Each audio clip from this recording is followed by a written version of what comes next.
Hello friend, स्वागत है आपका हमारे यूट्यूब चैनल कुमार सॉफ्टवेयर पे। ये मेरा HTML से रिलेटेड 6 ट्यूटोरियल्स है। इस ट्यूटोरियल्स में हम लोग HTML टेक्स्ट फॉर्मेट का थर्ड लेक्चर देखने वाले हैं।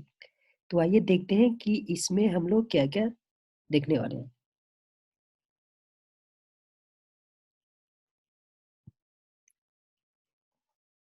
ये मेरा HTML का थर्ड ट्यूटोरियल्स है, जिसमें मतलब HTML टेक्स्ट फॉर्मेटिंग का थर्ड ट्यूटोरियल्स है। तो इस ट्यूटोरियल्स में हम लोग फ़ॉन्ट टैग के बारे में देखने वाले हैं। ये आपका फ़ॉन्ट टैग्स यूज़फुल है। तो अभी हम लोग क्या देखने वाले हैं कि मान लो कि आपने जो टेक्स्ट लिया है, आपने जो भी टेक्स्ट लिया है, उस टेक्स्ट का मैं कलर चेंज करना चाहता हूँ, या फिर उस टेक्स्ट का मैं साइज़ बड़ा करना चाहता हूँ, या फिर उसका फेस चेंज करना चाहता हूँ। क्लियर है? तो उसके लिए हम लोग को एक फ़ॉन्ट टैग यूज़ करना पड़ता है। क्लियर है? अगर मान लो कि कोई भी टेक्स्ट का साइज़ आप बड़ा करना चाहते हो या फिर कलर चेंज करना चाहते हो, तो उसके लिए हम लोग को एक टैग आती है, उसको बोलते हैं फ़ॉन्ट टैग। ये फ़ॉन्ट टैग यूज़ किया जाता है। तो आइए देखते हैं ये फ़ॉन्ट टैग अप्लाई कर कर। इसके थ्रू हम लोग किसी भी टेक्स्ट का कलर साइज़ चेंज कर सकते हैं। तो इसके लिए मैं प्रैक्टिकली आपको समझाता हूँ। मान लो कि ये मेरा जो H1 है, इसको मैं ये सबको हटा देता हूँ। ये मेरा जो प्रैक्टिकल है, ये पिछले ट्यूटोरियल्स का प्रैक्टिकल है, जिसमें मैंने आपको बताया था। मान लो कि अभी मैं ये जो वेलकम दिख रहा है, इसका मैं कलर चेंज करना चाहता हूँ। तो सबसे पहले आपको उस टैग को लिखना पड़ता है, जिस टैग का नेम है फ़ॉन्ट। तो पहले मैं लिखता हूँ फ़ॉन्ट टैग लिखना पड़ता है। फ़ॉन्ट मैंने लिखा और इस फ़ॉन्ट टैग को यहाँ पर क्लोज़ कर दो।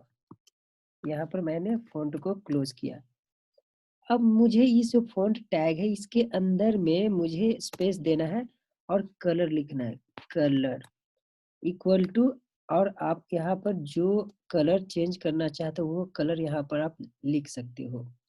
आपको यहाँ पर ध्यान क्या रखनी है कि जब आप कलर लिखोगे तो यहाँ पर कलर COLOR होनी चाहिए, यहाँ पर यू मत देना। क्लियर है?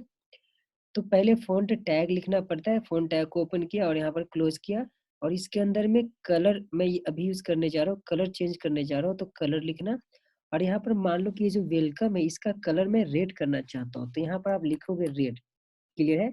अब इसको मैं रन करके दिखा देता हूँ आप लोग को।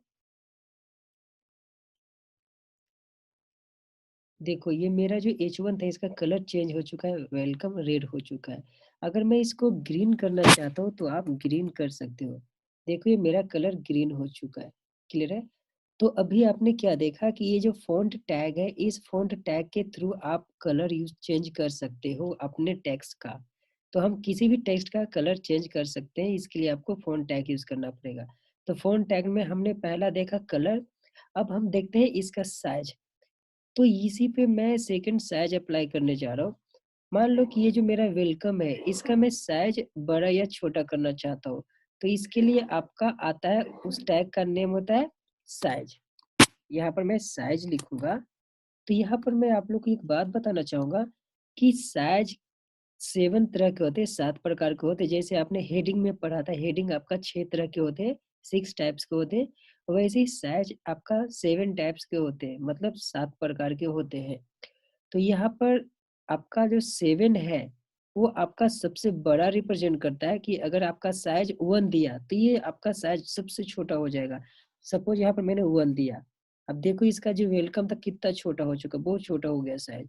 अगर मैं यहाँ पर इसका साइज़ 5 देता हूँ, तो ऐसा हो गया। अगर मैंने इसका साइज़ 7 दिया, तो सबसे बड़ा दिखेगा।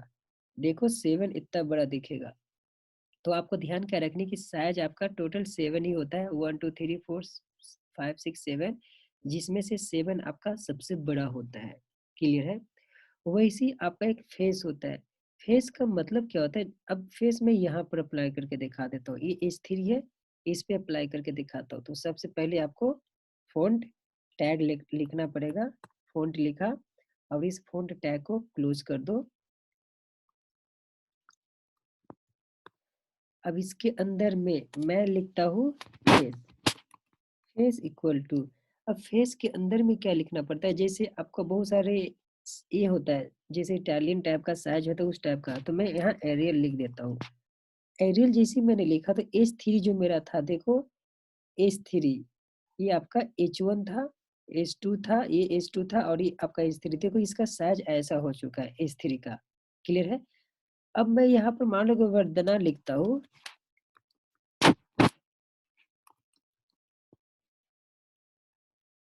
तो इस टाइप का होता है। क्लियर है? तो जैसे आप इटालियन यूज कर रहे थे उसी टाइप से ये आप यूज कर सकते हैं फेस में। क्लियर है? ये इंपॉर्टेंट पॉइंट्स आपको मैं बताना चाहूंगा कि जो आपने यहाँ पे फ़ॉन्ट पढ़ रहे हो, ये फ़ॉन्ट आपका वो ये जो आपका 7 वर्ज़न है एचटीएमएल का, इस पे यूज़ नहीं होता है, मतलब कि आप इस पे अप्लाई नहीं कर सकते हो। क्लियर है? तो अगर आपको फ़ॉन्ट जो भी अभी मैंने बताया, जैसे कलर का, साइज़ का, ये सब और फेस का, ये आप और हम लोग एचटीएमएल में जो सीएसएस मैं बताने वाला हूँ, जब मेरा एचटीएमएल का ट्यूटोरियल्स कंप्लीट हो जाएगा तो मैं सीएसएस आप लोग को बताऊँगा। तो ये सब हम लोग सीएसएस के थ्रू करने वाले हैं। एचटीएमएल5 में ये फ़ॉन्ट आपका नहीं यूज़ होता है, ये सपोर्ट नहीं करेगा। क्लियर है?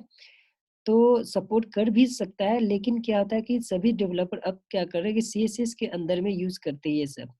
ये एचटीएमएल में यूज़ नहीं होता है। क्लियर है? ये पॉइंट आपको ध्यान में रखनी है।